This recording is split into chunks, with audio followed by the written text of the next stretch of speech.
Malaysia Madani.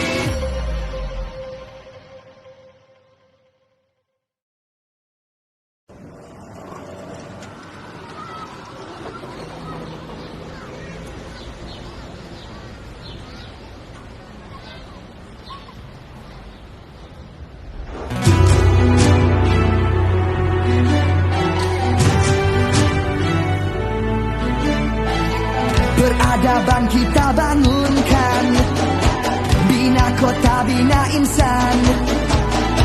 Dari budi jadi budaya, bina asas kemampanan. Kesejahteraan masa depan. Ayo seluruh anak bertiwi, bangunkan Malaysia Madani. Sepenuh hati, jiwa, semangat, terus meyakini Malaysia Madani. Ayo seluruh anak bertiwi, semarakkan Malaysia Madani. Sepenuh hati, jiwa, semangat, terus meyakini Malaysia Madani. Keyakinan jadi ikutan, pendirian jiwa ihsan, nilai hormat keras diminda, daya cipta luar biasa.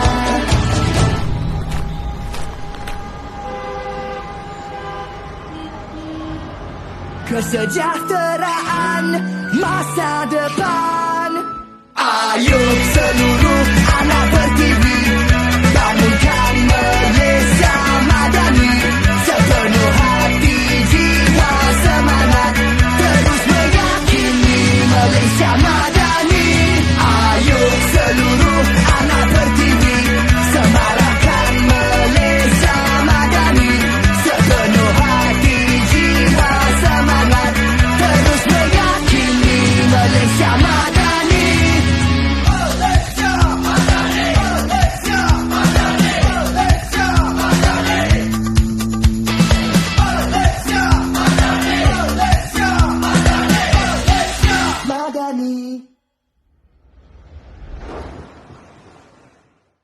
Ayo seluruh anak bertiwi, bangunkan Malaysia Madani. Sepenuh hati, jiwa, semangat, terus meyakini Malaysia Madani.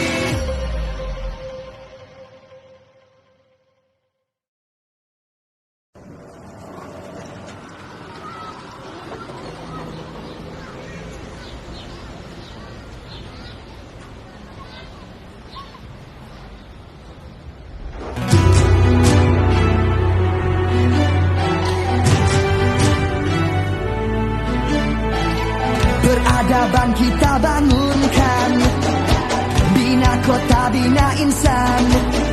Islam, semua info ada.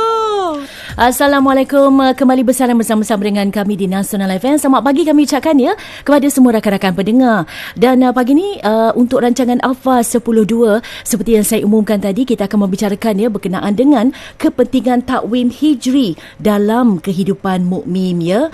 Mungkin ada yang biasa dengar perkataan takwim dan sebagainya. Jadi pagi ni kita nak kupaskan dengan lebih lanjut lagi bersama-sama dengan yang berbahagia Ustaz Nick Abdul Rahman bin Nick Mustafa, Guru Takmir Wilayah Persekutuan. Assalamualaikum Ustaz. Waalaikumsalam warahmatullahi wabarakatuh.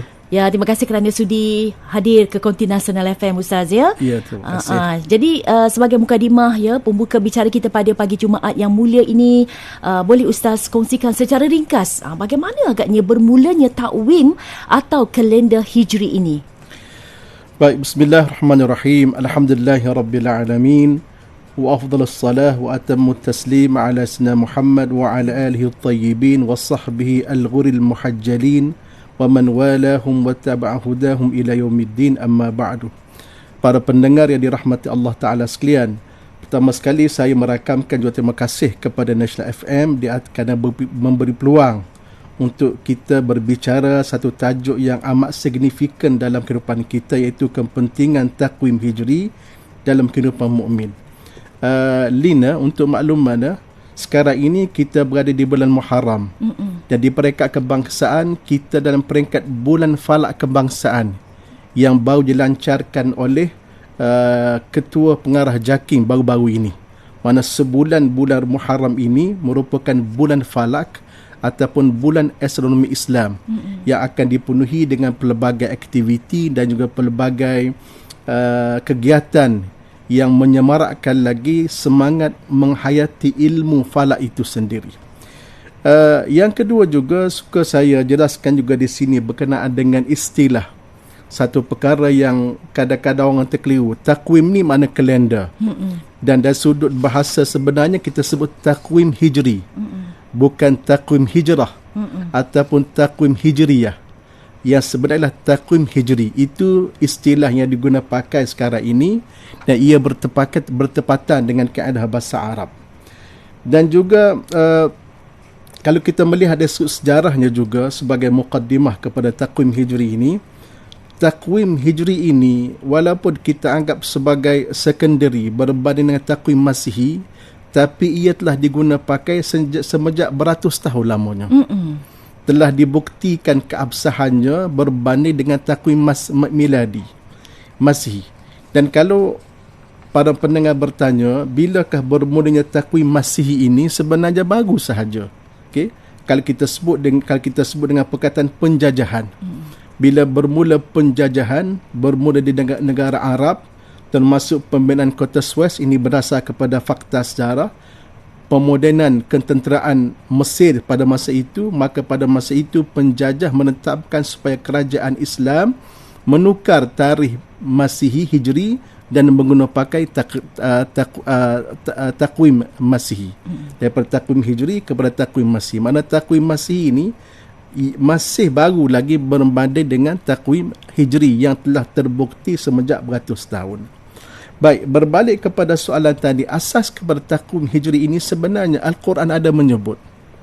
Ada disebut dalam Al-Quran sendiri. Allah Subhanahu wa taala berfirman, a'udzubillahi minasyaitonir rajim, huwallazi ja'ala asy-syamsa dhiya'an wal qamara nura wa qaddarahu manazila lita'lamu 'adadas sinina wal hisaba. Ayat kelima surah Yunus, Allah Ta'ala berfirman, dialah yang menjadikan matahari bersinar-sinar terang benderang dan bulan bercahaya, dan dialah yang menentukan perjalanan tiap-tiap satu itu pada tempat peredarannya supaya kamu dapat mengetahui bilangan tahun dan juga kiraan masa.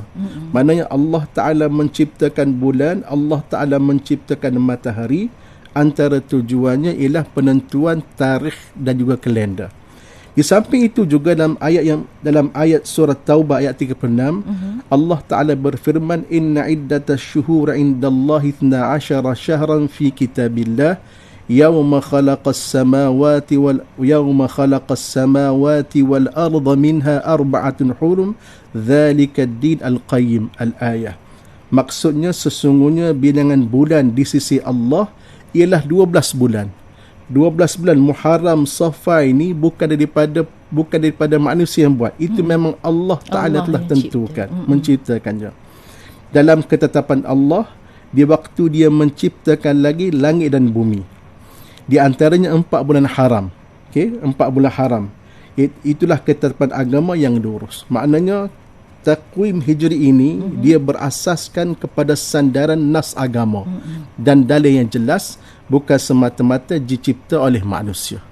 Itulah sebagai muqaddimah asas pada perbincangan kita pada pagi ini. Semoga jelas ya. Itulah dia permulaan takwim ataupun dikenali sebagai kalender hijri.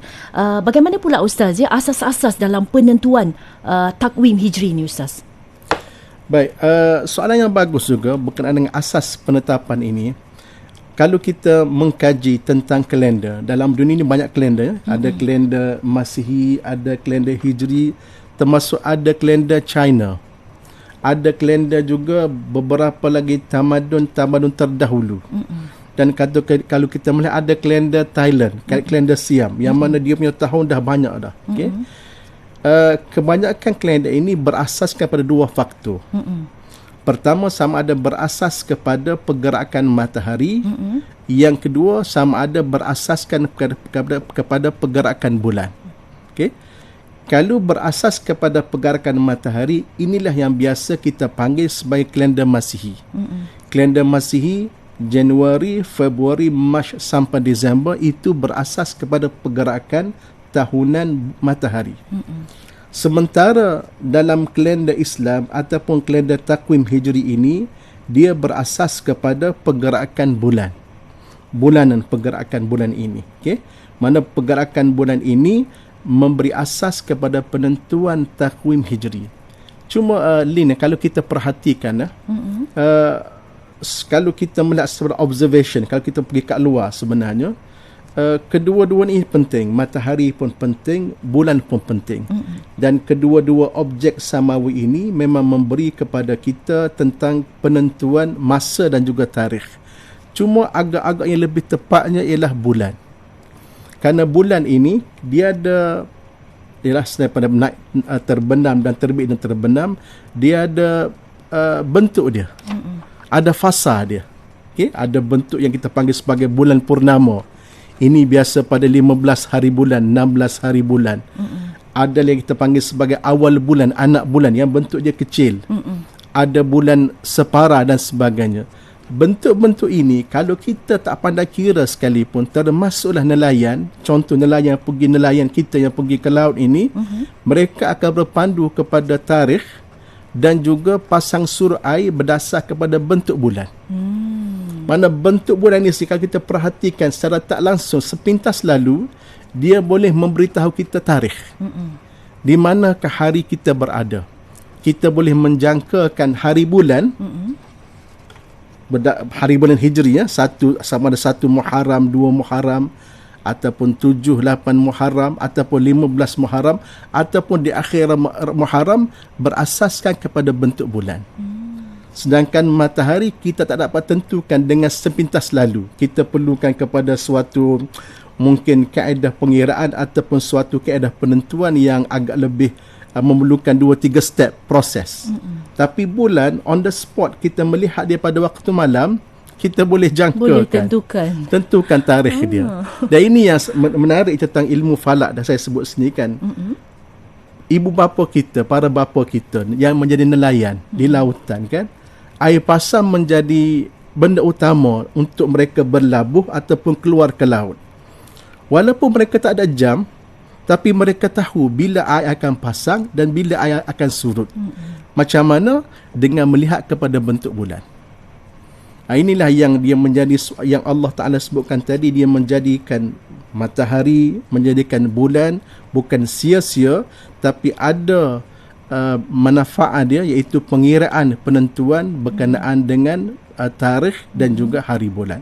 Itulah sekadar sebagai asas kepada pertimbangan bagaimana kita menentukan takwim Hijri itu sendiri. Ini sesuatu yang menarik ya, terutamanya bila Ustaz tentu berkenaan dengan nelayan tadi kan, bila nak keluar ke laut dan sebagainya kan, hanya berdasarkan pada bulan, tetapi kena tahu kiraan yang betul Ustaz ya, kena ada ilmu juga di situlah. Dan saya kira para nelayan mereka memang mahir lah untuk membolehkan mereka keluar ke laut dan sebagainya. Baik, kepada anda dah sedang menonton Facebook Live sekarang ni berkenaan dengan kepentingan takwim Hijri dalam kehidupan mukmin, dapat juga anda dengarkan kami secara langsung di Nasional FM Sentiasa di Hati, edisi hari ini hari Jumaat. Jadi pastikan anda tidak ke mana-mana, kita akan berhenti rehat seketika Ustaz ya. Jadi kepada pendengar, kembali selepas ini di Nasional FM Sentiasa di Hati.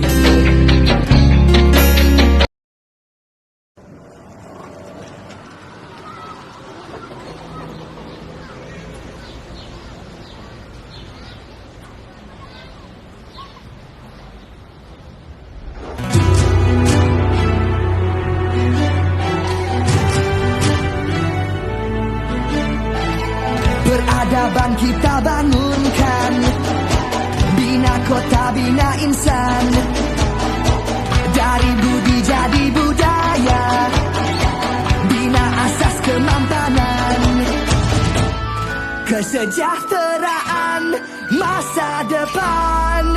Ayo seluruh anak berdiri, bangunkan Malaysia madani, sepenuh hati, jiwa, semangat, terus meyakini Malaysia madani.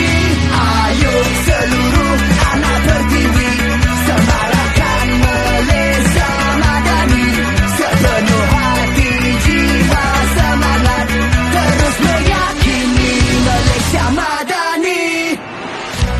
keyakinan jadi ikutan, pendirian jiwa ihsan, nilai hormat keras diminda, daya cipta luar biasa.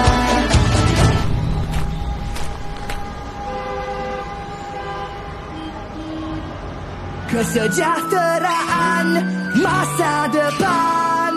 Ayo seluruh anak bertiwi, bangunkan Malaysia madani, sepenuh hati jiwa semangat, terus meyakini Malaysia madani. Ayo seluruh anak bertiwi, semarakkan Malaysia madani, sepenuh hati jiwa semangat, terus meyakini Malaysia madani.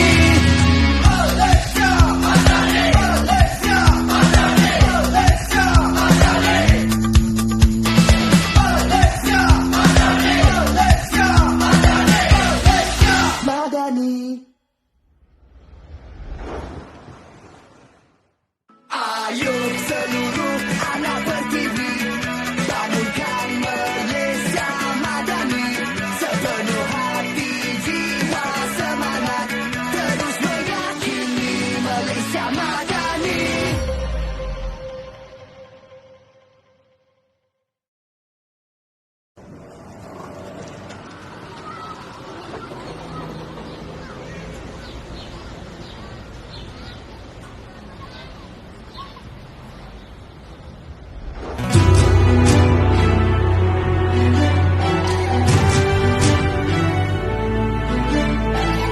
Peradaban kita bangunkan, bina kota, bina insan, dari budi jadi budaya. Selamat pagi kami ucapkan kepada muslimin dan juga muslimat, rakan-rakan pendengar di mana saja anda berada. Perbincangan yang cukup menarik pagi ini berkenaan dengan kepentingan takwim hijri dalam kehidupan mukmin ya. Takwim yang dimaksudkan di sini ialah kalender. Seperti mana yang Ustaz jelaskan tadi, bersama-sama dengan yang berbahagia Ustaz Nik Abdul Rahman bin Nik Mustafa, Guru Takmir Wilayah Persekutuan. Tadi Ustaz kongsi berkenaan dengan asas-asas dalam penentuan takwim hijri, dan dari sudut sejarah pula Ustaz siapakah agaknya yang mula-mula memperkenalkan takwim hijri ini dan mengapakah agaknya ia dinamakan hijri? Adakah ianya berkaitan dengan peristiwa hijrah ke macam mana ni Ustaz?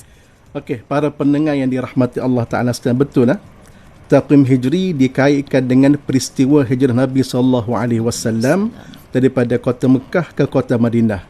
Sebab itulah dinamakan sebagai hijri, nisbah kepada hijrah. Dan orang yang mempelopori takwim hijrah ini, yang set up, yang develop takwim hijri ini ialah Sayyidina Umar Al-Khattab radhiyallahu anhu semasa beliau menjadi khalifah kedua pada tahun 17 Hijrah selepas peristiwa hijrah. Umar, pada zaman Sayyidina Umar, beliaulah yang mempeloporikan, mengasaskan takwim hijri ini. Dan menariknya, kalau kita lihat sebenarnya penyusunan takwim hijri ini, sebelum itu orang Arab memang dah ada dia punya takwim sendiri, tapi dia panggil not properly documented. Dia ada macam tahun gajah, tahun kesedihan, tapi tidak begitu proper arrangement dia. Okey. Bila sampai kepada zaman Sayyidina Umar radhiyallahu anhu, satu hari Sayyidina Umar menerima 3 pucuk surat yang mengelirukan. Pertama, surat daripada Abu Musa Al-Ash'ari tanpa tarikh. Yang kedua, surat daripada Gubernur Mesir yang hanya sebut bulan tapi tanpa tarikh. Dan yang ketiga, sepucuk surat daripada sahabat Nabi di Yaman bernama Ya'la bin Umayyah yang mencatatkan tarikh, nama bulan serta tahun yang diasaskan dari tarikh hijrah Nabi Muhammad sallallahu alaihi wasallam. Berdasarkan kepada situasi ini, Sayyidina Umar selaku khalifah beranggapan mesti kita selaraskan, standardiskan takwim hijri ini. Macam mana kita nak buat? Maka Sayyidina Umar memanggil seluruh para sahabat yang masih hidup untuk berbincang. Bagaimanakah kita untuk kita standardkan, untuk kita selaraskan takwim hijri ini? Maka mereka bermesyuarat. Okey, kita akan mula tahun pertama hijrah, tapi nak bermula di mana? Di manakah kita nak bermula tahun hijrah ini? Okay. Ada pandangan sahabat memberitahu kita mesti mulakan daripada Nabi lahir lah. Lebih tepat kan Nabi lahir. Ada seorang sahabat beritahu, tak, bukan Nabi lahir, tapi bermula daripada Nabi dibangkitkan menjadi Rasul. Okay? Dan ada yang beranggapan bermula daripada hijrah. Dan ada yang memberi pandangan daripada ketika Nabi wafat. So ada banyak pandangan. Pandangan berbeza-beza. Pandangan berbeza-beza. Maka Sayyidina Umar mengambil pandangan yang paling tepat, itu berdasar kepada hijrah Nabi Muhammad sallallahu alaihi wasallam. Mana tahun pertama hijrah, tahun pertama Hijri bukan daripada Nabi lahir, bukan Nabi dibangkitkan sebagai Rasul, tapi bermula daripada Nabi berhijrah daripada kota Mekah ke kota Madinah. Itu tahun pertama Hijri. Okay? Baik. Dia. Selepas daripada tahun, nak start bila? Bila bulan pula? Itu soalan kedua pula. Soalan kedua pula. Bila bulan pula? Okey, nak bermula bulan pertama dalam takwim kalender Islam ni kat mana? Ada sahabat memberi pandangan daripada bulan Rabiul Awal lah. Kerana pada masa tu bulan itu bulan Nabi berhijrah. Nabi berhijrah bukan pada bulan Muharram, tapi bulan Rabiul Awal. Okey. Ada sahabat memberi pandangan lain, dapat pandangan lain, tapi Umar dengan persetujuan Sayyidina Utsman radhiyallahu anhu juga, mereka mengambil pandangan kita bermula daripada 1 Muharram. Jadi 1 Muharram dianggap sebagai bulan pertama Islam, dan tahun pertama Islam ialah berdasar kepada peristiwa hijrah Nabi Muhammad sallallahu alaihi wasallam daripada kota Mekah ke kota Madinah. Itulah yang berlaku sebenarnya. Itulah dia kan, dari sudut sejarah ya. Dan mengapakah agaknya kita perlu mengutamakan kalender Hijri ni Ustaz? Apakah pula agaknya kepentingan dalam kehidupan kita ni sebagai umat Islam ya? Ini soalan yang cukup bagus sekali, okey. Ada orang tanya mengapa kita perlu utamakan, kita mesti mementingkan takwim Hijri ini. Secara mudahnya saya boleh beritahu, kalender Hijri ini dia ada roh dia. Ada nyawa dia, ada spirit dia, ada semangat dia. Kerana takwim kita ini bukan semata-mata numbers, tapi ada peristiwa di sebalik setiap hari bulan itu.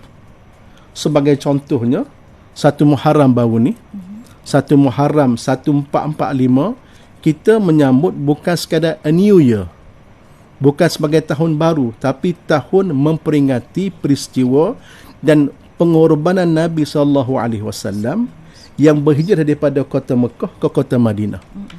Mungkin para pendengar boleh melihat dalam sumber-sumber media sosial bagaimana digambarkan peta perjalanan Nabi daripada Mekah, bukan sekadar Mekah Madinah, tapi ada lagi tempat-tempat yang Nabi berhenti, menggambarkan betapa sulitnya Nabi nak berhijrah ini.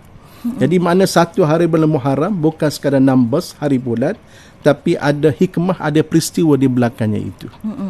Dan juga sebagai contoh lagi, pada 10 Muharram akan datang ni, pada hari Khamis depan, hari Jumaat depan. Okay? Hari 10 Muharram yang kita panggil sebagai hari Ashura.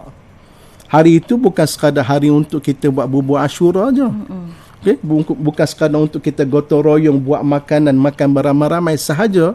Tapi pada hari itu sebenarnya kita disunatkan berpuasa kerana mengenangkan betapa ketika itu Allah Subhanahu Wa Taala menyelamatkan Nabi Musa dan menenggelamkan Fir'aun dengan segala bentuk bala tenteranya. Allah Ta'ala menyelamatkan Nabi Musa pada peristiwa hari ke-10 bulan Muharram. Mana bulan 10 Muharram tu bukan sekadar Ashura, bubur Ashura, tapi ada peristiwa di sebaliknya. Dan begitulah seterusnya pada tarikh-tarikh lain, pasti ada peristiwa-peristiwanya. Dan untuk maklumannya, sudah ada buku takwim daripada tahun pertama Hijri sampai sekarang ini, apakah peristiwa-peristiwa yang berlaku yang dikumpul oleh ahli falak Islam semasa, termasuk yang berada di Mesir sekarang ini. Baik. Dan juganya lagi, antara kepentingan takwim Hijri ini kalau kita perhatikan ialah untuk sambutan hari kebesaran. Kan bila kita nak raya, bila kita nak puasa, dia tak boleh berdasar kepada takwim Masih. Tak boleh berdasar kepada bulan Februari, Januari, tapi mesti berdasar kepada takwim Hijri yang berasas kepada bulan. Sebab itulah kita pergi melihat anak bulan. Kerana takwim itu sendiri berasaskan kepada bulan, dan anak bulan menjadi sebahagian daripada proses tersebut. Di samping itu juga, di antara kepentingan takwim hijri ini ialah beberapa hukum hakam yang berkaitan. Seperti tempoh zakat. Tempoh zakat haul setahun. Dia dikira berdasar kepada takwim hijri, bukan takwim masihi. Penentuan iddah berdasar kepada takwim hijri. Kandungan anak tidak sah taraf. Okay? Umur baligh. Tempoh mengandung, penyusuan, termasuk beberapa bab dalam keuangan Islam dan banyak lagi, semuanya berasaskan kepada takwim hijri. Sebab itulah kita tak boleh nak tinggal dengan sewenang-wenang takwim hijri ini. Bahkan untuk makluman para pendengar sekalian, pihak JAKIM sendiri telah membangunkan satu perisian takwim ini. Perisian takwim, bagaimana kita nak convert, tukar daripada takwim masihi kepada takwim miladi, kepada takwim miladi kepada takwim masihi. Di bawah alamat e-solat.gov.my.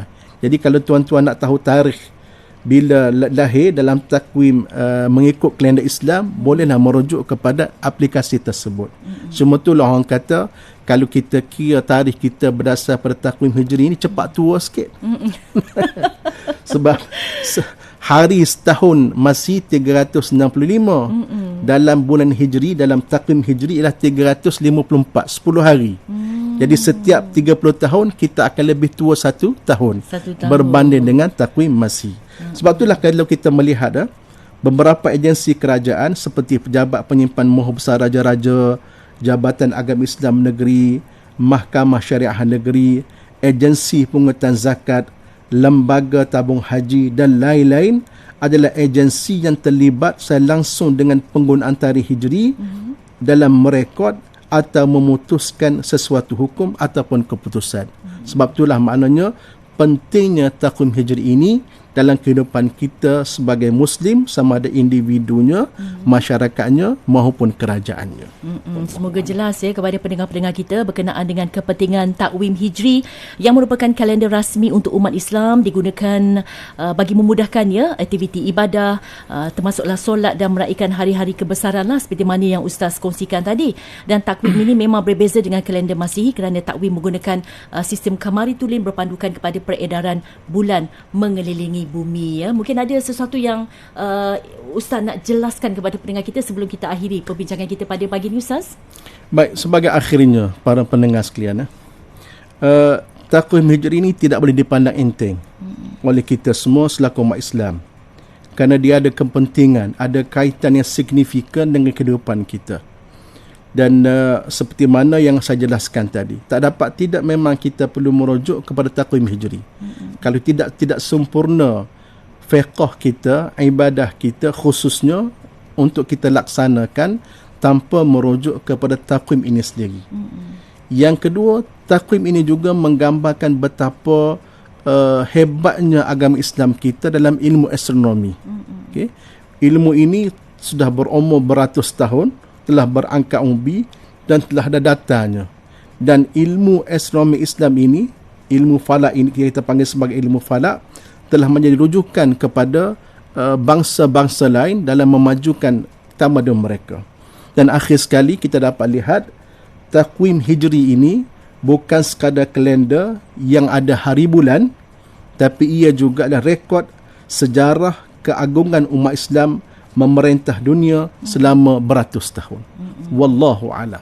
Terima kasih banyak-banyak Ustaz ya. Semoga jelas kepada pengetahuan kita sebagai muslimin dan juga muslimat akan kepentingan takwim hijri, iaitu kalender Islam dalam kehidupan kita ya. Moga mendapat manfaatlah daripada hasil perbincangan kita pada pagi ini Ustaz. InsyaAllah di lain sekarang kita akan jumpa lagi Ustaz ya. Assalamualaikum. Waalaikumsalam warahmatullahi wabarakatuh. Ya, demikian tadi bersama-sama dengan yang berbahagia Ustaz Nik Abdul Rahman bin Nik Mustafa, Guru Takmir Wilayah Persekutuan. Kita telah pun membicarakan berkenaan dengan kepentingan takwim hijri dalam kehidupan mukmin. Dapat juga anda saksikan siaran ulangannya di Facebook Live. Jangan lupa klik button like ya, dan juga share perbincangan kita pada pagi ini. Terima kasih daripada penerbit kami iaitu Azura Khair. Dan sebentar lagi 11 pagi ringkas akan disiarkan. Lina akan kembali selepas ini untuk terus bersama-sama dengan anda di Nasional FM.